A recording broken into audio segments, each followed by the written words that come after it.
안녕하세요, 빌딩 로드입니다. 오늘은 약수역에 이어서 청구역에 한번 나와봤습니다. 여기 우측으로 이어지는 곳이 동대문이고 이쪽으로 쭉 연계되는 곳이 신당 황학동 라인인데, 지난번 다산로에서 마지막 촬영을 이후로 다시 한번 이쪽 이면 안쪽에 있는 사례들을 한번 준비해봤어요. 오늘 준비한 물건들이 좀 많다 보니까 바로 이동하시면서 한번 살펴보시겠습니다. 네, 가시죠. 예전에는 청구역 쪽이 약대역이랑 신당역 중간에 껴서 다른 역 쪽에 비해서 조금 빠지지 않나라는 생각을 했는데, 지나갈 때마다 보면 점점 좋아지는 것 같아요.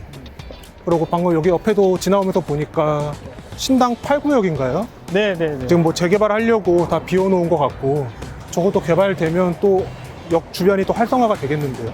맞습니다. 여기 뭐 무주택에 대한 사업지도 확장하고 있는 것 같고, 근데 반면에 또 한편으로는 학교랑 무주택 쪽 선정지가 좀 많다 보니 상업용으로서 검토되기가 좀 어려운 거 아니냐 하는 의견들도 좀 많은 것 같아요.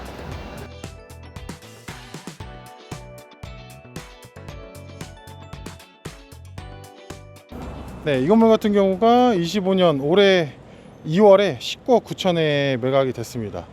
당시에 저희도 이제 매각 진행을 같이 해드렸었는데, 매도인 같은 경우는 20년도에 부지를 매입을 해서 신축을 하셨어요. 21년도에 보니까 총 4개 필지고 토지 평수가 21.17평입니다.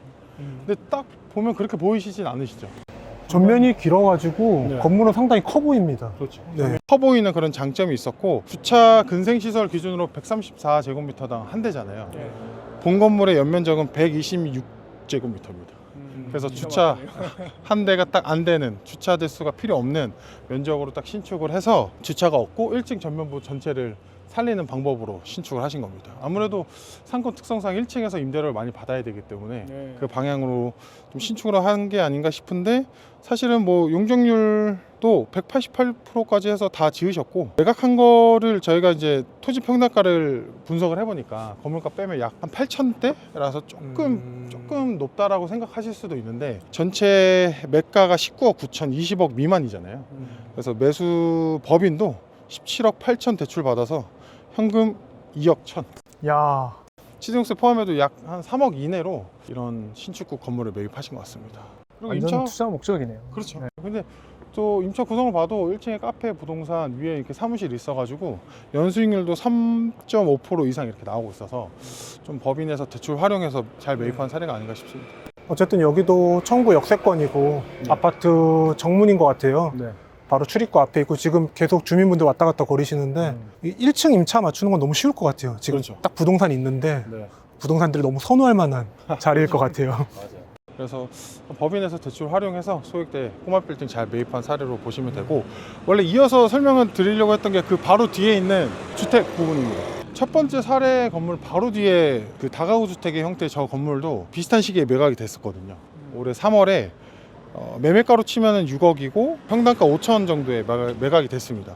그래서 원래 처음에 첫 번째 매물 나왔을 때 뒤에 건물도 매각을 하고 있으니까 같이 좀 매입을 해서 좀 물타기해서 평당가 저렴하게 가져가면 좋지 않을까 싶은데, 사실 첫 번째 건물은 신축을 이미 다 했기 때문에 뒷 필지까지 매입을 안 하신 것 같고, 다른 매수자분이 이렇게 매입한 사례인 것 같습니다. 근데 옆에서 보니까 생각보다 뒤에 건물은 개방감이 조금 있고 앞에 건물은 얇긴 하네요. 그렇죠. 네, 옆에서 보면 딱 그렇게 느끼시죠. 네. 잘 매입하셔서 신축하셔서 매각한 케이스가 첫 번째 사례고, 두 번째는 좀 평당가 비교적 저렴하게 다가구 주택의 형태의 건물을 매입한 사례인 것 같습니다. 다음 건물 보러 가시죠. 네.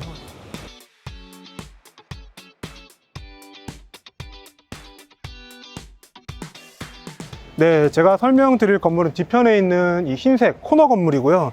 방금 김용일 상무님이 설명했던 건물의 근처예요. 그렇네요. 같은 도로변이고, 지금 뒤에 있는 건물 같은 경우는 올해 4월 달에 74억, 평당 8,500만 원에 거래가 되었고요. 이제 토지 면적은 87평, 연면적은 236평, 지하 1층, 지상 5층 건물입니다. 이제 건물은 93년도에 준공이 됐는데 21년도에 지금의 형태로 거의 신축급에 가깝게 리모델링이 된 거고, 그 리모델링한 비용까지 감안한다 그러면 평당이 8,500만 원이 아니라 한 7천만 원 초반대까지 내려갈 것으로 예상이 되고요. 전층 근린생활시설이고 엘리베이터 설치되어 있고 주차도 6대까지 가능한 건물입니다. 이 건물은 매도인이 두 분이셨는데 이 두 분이서 18년도에 35억 4천만 원에 경매로 취득을 했습니다. 네, 그 당시에는 정말 이제 93년도에 어울리는, 그러니까 딱 그때 준공이 보이는 건물이었는데, 그 이후에 직접 리모델링을 하시고 임대차 구성도 새로 맞추고 그러고 이제 올해 매각을 하신 거고요. 전형적인 밸류업 모델의 사례입니다.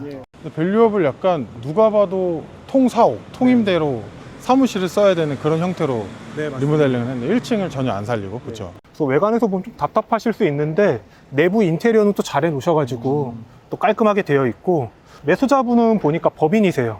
법인인데 의료 제조업을 하시는 분이고, 지금 확인해 보니까 이 건물을 사옥으로 지금 사용하고 있습니다.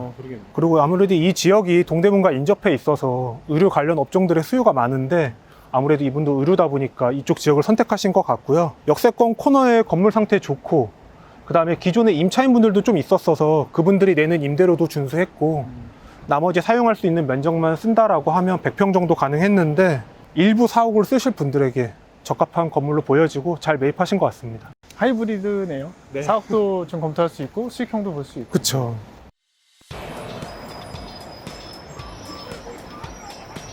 이번 건물은 그 신당동 292-46번지에 위치한 저 뒤편에 보이시는 짬뽕지존 건물입니다. 대로변에 있는 22년도 2월 달에 상속된 물건이었고, 그해 12월에 84억 5천에 거래가 되었습니다만 25년도 2월 들어서면서 다시 81억으로 재매각된 사례예요. 손해 보고 매각을 하신 거네요. 그렇죠. 그러니까 당시 25년도 2월에 81억에 거래된 금액이 평당 7,500만 원 정도, 굉장히 좋은 금액으로 매입하셨다라고 생각이 되고, 매매 현황을 좀 참고해 보면 이 전면 대로변 라인은 다 아시겠지만 1억 이상에 따르는 금액으로 호가성 매물들이 굉장히 많고, 그리고 본권 평당 7,500만 원이 개발 후 수지를 따졌을 때 결국 수익이 뒷받침이 된다는 얘기이기 때문에 수지가 나오는 땅 아닌가로 좀 판단이 되고, 토지 면적이 또 107.99평으로 해당 지역이 준주거 지역하고 3종 일반 주거 지역이 좀 혼재되어 있는 땅인데, 개발을 했을 때도 충분히 여건이 좀 나오는 평수다라고 판단이 되고, 연면적도 153.28평으로 그대로 가져가셔도 좀 준수한 사이즈 아닌가 싶었습니다. 그래서 이 땅 같은 경우는 준주거 지역 면적이 좀 더 크다 보니까 이제 신축을 하게 됐을 때 오히려 좀 개발 가능성이 더 많았고, 당시에 저희가 규모 검토를 해봤을 때 용적률 한 340% 정도, 그러니까 지상 한 9층 규모의 건축도 좀 가능했고요. 건폐율이 한 55% 정도로 대지의 일부분을 거의 이종스럽게 다 잡아갈 수 있었으니까 디벨롭적인 측면도 좀 좋았다. 근데 잔금을 치른 건가요? 용도 조건이었나요? 급하게 진행된 걸로 알고 있고, 기존에 사셨던 분이 팔아야만 했었던 상황이었던 걸로 기억이 나요. 그래서 손해 보시고 시세보다 저렴하게 네. 매각한 케이스로. 그럼 매입하신 분은 그냥 저 현 상태를 계속 유지를 하시려고 하나 보네요. 근데 뭐 제 생각에는 추후에라도 신축을 네. 검토하실 수 있는 환경 아닐까 네, 싶기도 충분히 합니다. 염두에 두고 있을 것 같습니다. 네. 오늘은 청구역 일대 대로변 물건부터 이면 안쪽에 있는 수익형 건물까지 좀 살펴봤는데요. 네. 확실히 이 중구 대로변 라인 같은 경우는 디벨롭을 했을 때 건물의 가치가 굉장히 좀 커지고 규모 있는 건물들을 좀 만들 수 있다 보니 강남 대체제로서 검토될 수 있는 좋은 땅들이 좀 모여 있다고 생각합니다. 대로변 기준으로는 준주거가 쭉. 네, 맞습니다. 다산로 일대 대로변이 전부 다 준주거 지역이 혼재되어 있다 보니까 좀 의미 있는 땅 아닐까 싶어요. 그러니까 굳이 뭐 강남, 성수 이런 거 고집하는 분들이 아니라 그러면 중구로 넘어와서 대로변의 준주거 지역에 조금 더 규모가 큰 건물을 소유하시는 것도 좋은 방법이 될 것 같습니다. 뭐 동대문 중심지나 종로 중심지 가면 임대료도 비싸고 땅값도 비싸니까 비교적 가성비 있는 또 이쪽 인근 지역인 청구역 인근도 살펴보시면 또 좋을 것 같네요. 네, 맞습니다. 그래서 꼭 사옥을 검토하실 때 투자 목적도 당연히 검토하시지만 너무 좋은 지역만 찾아보시려고 하지 마시고 충분히 시세 차익이 가능한 지역이니 저희한테 꼭 문의 주십시오. 지금까지 빌딩 로드뷰였습니다. 고맙습니다. 감사합니다.